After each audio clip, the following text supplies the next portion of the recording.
Welcome students. Physiographic division of India के next topic में हम चलेंगे और जिसमें हम डिस्कस करेंगे द कोस्टल प्लेन्स के बारे में। तो इसके टाइटल से ही ये बात क्लियर है कि अलोंग विथ कोस्ट जो प्लेन पाया जाता है उसको हमें डिस्कस करना है। तो हमारे पास दो कोस्ट हैं, एक वेस्टर्न कोस्ट है जो कि पेनिनसुला के वेस्ट में लाई करता है और एक ईस्टर्न कोस्ट है जो कि पेनिनसुला के ईस्ट में लाई करता है। तो ईस्टर्न कोस्ट के साथ जो प्लेन पाया गया उसको ईस्टर्न कोस्टल प्लेन कहा और वेस्टर्न कोस्ट के साथ जो प्लेन पाया गया उसको वेस्टर्न कोस्टल प्लेन कहा। ईस्ट में है तो ईस्टर्न कोस्टल प्लेन और वेस्ट में है तो western coastal plain. That simple. अब देखिए, अगर हम वेस्टर्न कोस्टल प्लेन की बात करें तो ध्यान रखिए कि जो वेस्टर्न कोस्टल प्लेन है अपने नॉर्थ में और अपने साउथ में ब्रॉड है, चौड़ा है। इसकी प्रॉपर्टी क्या है कि जो वेस्टर्न कोस्टल प्लेन है वो अपने नॉर्थ में और अपने साउथ में चौड़ा है। इसका मतलब ब्रॉड है, इसका मतलब हो गया कि अपने मिडिल पार्ट में वो नैरो हो जाता है। अब इसका रीजन ये है कि अगर हम वेस्टर्न कोस्टल प्लेन के नॉर्दर्न हिस्से की बात करें तो यहां पर दो रिवर्स आती हैं, एक तो नर्मदा है और दूसरी तापी है। ये दो रिवर्स यहां पर आती हैं। इन दो रिवर्स की वजह से जो वेस्टर्न कोस्टल प्लेन का नॉर्दर्न पार्ट है वो पूरे कोस्टल एरिया का मतलब पूरे वेस्टर्न कोस्टल एरिया का सबसे ज्यादा ब्रॉड यानी वाइड पार्ट है। यानी वेस्टर्न कोस्टल प्लेन की जो सबसे ज्यादा चौड़ाई है वो इसके नॉर्थ में मिलती है। फिर जैसे हम नॉर्थ से साउथ की तरफ बढ़ते हैं और उसकी मिडिल पार्ट की तरफ आते हैं तो इसकी जो ब्रॉडनेस है वो धीरे धीरे कम होने लगती है, यानी कि वेस्टर्न कोस्टल प्लेन जो है वो धीरे धीरे नैरो होने लगता है। फिर मिडिल पार्ट से जैसे ही हम नॉर्थ की तरफ चलना शुरू कर देते हैं, मिडिल पार्ट से जैसे ही हम साउथ की तरफ और आगे बढ़ते हैं यानी कन्याकुमारी तक बढ़ते हैं तो ये वेस्टर्न कोस्टल प्लेन फिर से चौड़ा होता हुआ हमको दिखाई देता है। अब कलेक्टिवली गुजरात से लेकर कन्याकुमारी तक का जो वेस्टर्न कोस्टल प्लेन है इसको कलेक्टिवली तो वेस्टर्न कोस्टल प्लेन कह देते हैं। लेकिन इंडिया बड़ा वास्ट कंट्री, बड़ी डाइवर्सिटी है यहाँ पर, चाहे वो लैंग्वेज में डाइवर्सिटी हो, चाहे कल्चर में डाइवर्सिटी हो, चाहे लोगों में डाइवर्सिटी हो, चाहे वेजिटेशन में डाइवर्सिटी हो, चाहे एनिमल्स में डाइवर्सिटी हो, बहुत ज्यादा डाइवर्सिटी है यहाँ पर, बहुत डाइवर्स कंट्री है हमारी। तो इस वेस्टर्न कोस्टल प्लेन को अलग अलग रीजन्स में अलग अलग नाम से जाना जाता है।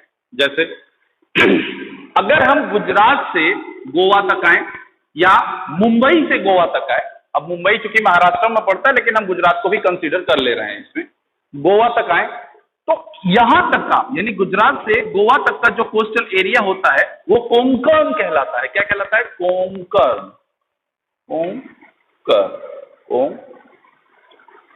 कोंकण कोस्टल एरिया कहलाता है।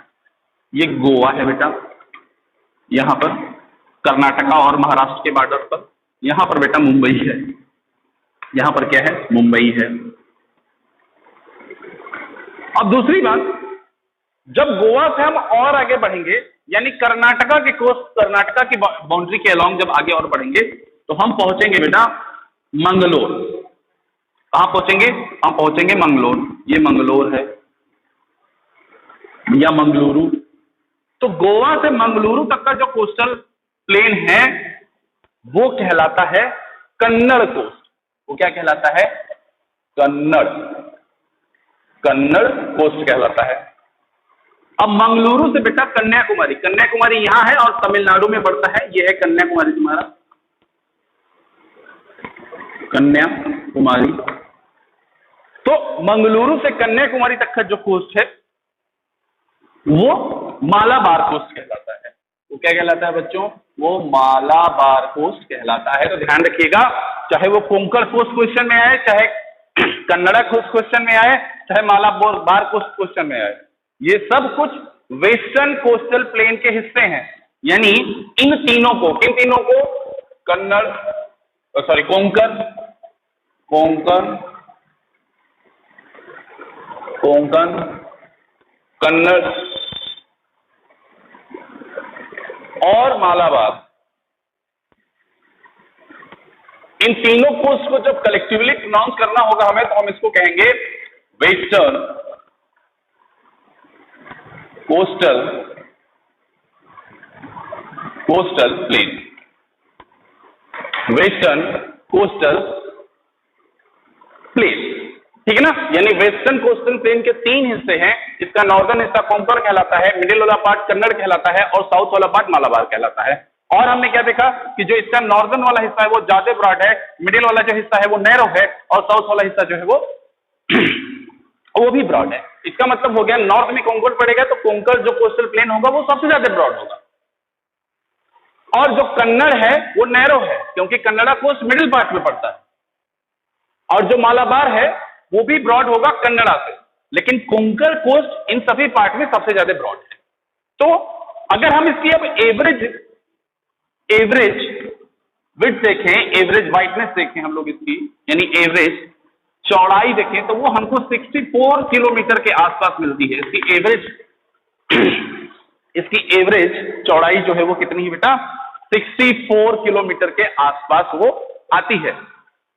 अगली बात यह है कि हम ये जानते हैं कि जितनी भी river, bay of Bengal, bay of Bengal बेटा यहां पर है, ये बे ऑफ बंगाल हो गया, बे ऑफ बंगाल, जो बे ऑफ बंगाल है बेटा, बे ऑफ बंगाल में जितनी भी रिवर्स अपने वाटर को डिस्चार्ज करती हैं, सारी की सारी रिवर्स डेल्टा का फॉर्मेशन करती हैं।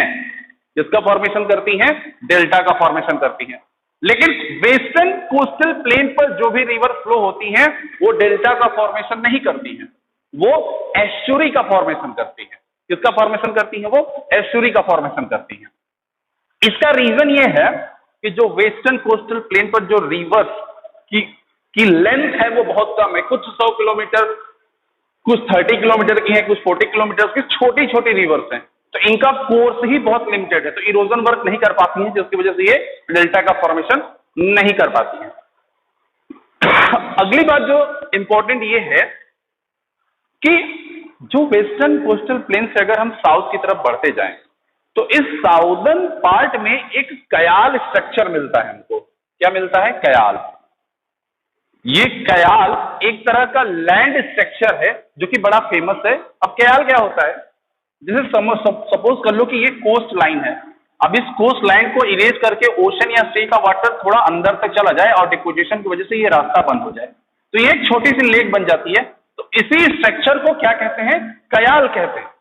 ये जो कयाल होते हैं बेटा, ये फिश प्रोडक्शन के लिए बड़े अच्छे माने जाते हैं, इसमें बड़े बड़े पैमाने पर मछलियां पकड़ी जाती हैं, ठीक ना। तो ये एक कयाल जो होगा ये वेस्टर्न कोस्टल प्लेन के साउदर्न हिस्से की एक स्पेशलिटी, ठीक ना। आप लोग एग्जांपल्स देखे होंगे बेटा, केरला वगैरह का कभी एक स्पोर्ट्स होता है, एक पतली सी बोट होती है काफी लंबी और 20-25 लोग उस पर बैठ के उस बोट को काफी तेजी से चलाते हैं। वो जो बोट जिस लेक में होती है ना, वो कयाल ही होती है। मैं कुछ कयाल के नाम बता दूं आपको, जैसे वेम्बनाड कयाल हो गई। वेम्बनाड क्या है? एक कयाल है। अन्नामुड़ी कयाल, अन्नामुड़ी वेम्बनाड कयाल, और उसके बाद पुन्नामदा कयाल, ये सब कुछ कयाल है जिसमें स्पोर्ट्स होता है, ठीक ना। और ये बड़ा एडवेंचरस है स्पोर्ट। कभी आप देखिएगा कि स्पोर्ट्स इन कयाल, तो वो आपको चीजें मिलेंगी। तो this is all about, I think more than enough for your level. ये हमारा वेस्टर्न कोस्टल प्लेन था।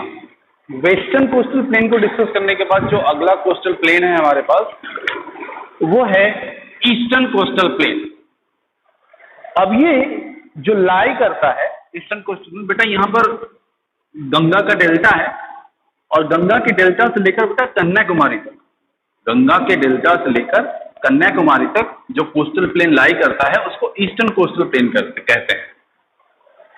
अब ये जो ईस्टर्न कोस्टल प्लेन है ये एलुवियल सॉइल से बना हुआ है, क्योंकि हम देखेंगे गोदावरी, कृष्णा, कावेरी, ढेर सारी रिवर्स यहां पर जाकर अपना डिपॉजिट करती हैं, अपना डिपोजिशन को डिपॉजिट कर देती हैं, जिसकी वजह से यहां पर कहीं कहीं क्या हुआ है, एलुवियल सॉइल का ओरिजिन हुआ है। और ये बेसिकली जो है ये हमारा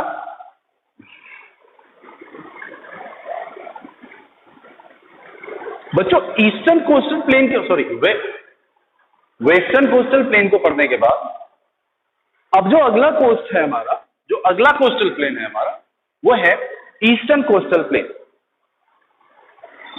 अब समझिए कि जो वेस्टर्न कोस्टल प्लेन था वो सबमर्ज प्लेन पर बना हुआ है। तो सबमर्ज प्लेन का मतलब क्या हो गया कि ये जो एरिया सी से सबमर्ज है, इस वजह से यहां पर नेचुरल पोर्ट बनाने के लिए आइडियल कंडीशन हमको मिलती है, और वेस्टर्न कोस्टल प्लेन हमको कंटिन्यूअस भी दिखाई देता है। पर वहीं जो ईस्टर्न कोस्टल प्लेन है ये कॉन्टिन्यूअस ना होकर डिसकंटिन्यूअस है, यानी ये कटा फटा महसूस होता है। और यहां पर नेचुरल तरीके से यानी नेचुरली पोर्ट डेवलप करने की आइडियल कंडीशन हमको नहीं मिलती। लेकिन पेनिनसुला के कुछ मेजर रिवर्स जैसे गोदावरी, कृष्णा, कावेरी, महानदी, ये सब रिवर्स अपने वाटर को बे ऑफ बंगाल में डिस्चार्ज करती हैं, जो कि ईस्टर्न कोस्टल प्लेन के थ्रू होकर फ्लो होती है, जिसकी वजह से ईस्टर्न कोस्टल प्लेन में एलुवियल सॉइल डेवलप हो गई है और एग्रीकल्चर के लिए यहां पर आइडियल कंडीशन हमको दिखाई देती है। अगली बात, जिस तरह से हमने वेस्टर्न कोस्टल प्लेन को कोंकण, कन्नड़ और मालाबार में डिवाइड किया था, उसी तरह से हम देखें तो जो ईस्टर्न कोस्टल प्लेन का नॉर्दर्न हिस्सा है उसको नॉर्दर्न सरकार, नॉर्दर्न सरकार, ठीक ना। सरकार की स्पेलिंग यहां सी से शुरू हुई है, इससे कंफ्यूज नहीं होइएगा, बिल्कुल सही है। उसके बाद इसका जो मिडिल वाला हिस्सा है इसको उत्कल कोस्ट बोलते हैं, इसको उत्कल कोस्ट बोलते हैं। और जो इसका साउदर्न हिस्सा है इसको कोरोमंडल कोस्ट बोलते हैं, कोरोमंडल कोस्ट बोलते हैं। तो ये हमारे eastern plane, western coastal plain और ईस्टर्न कोस्टल प्लेन का पूरा टॉपिक है। आपकी बुक में ये काफी इंपॉर्टेंट है, इसके बारे में और रिसर्च करिए, अपने से आप और पढ़ने की कोशिश करिए। Thank you.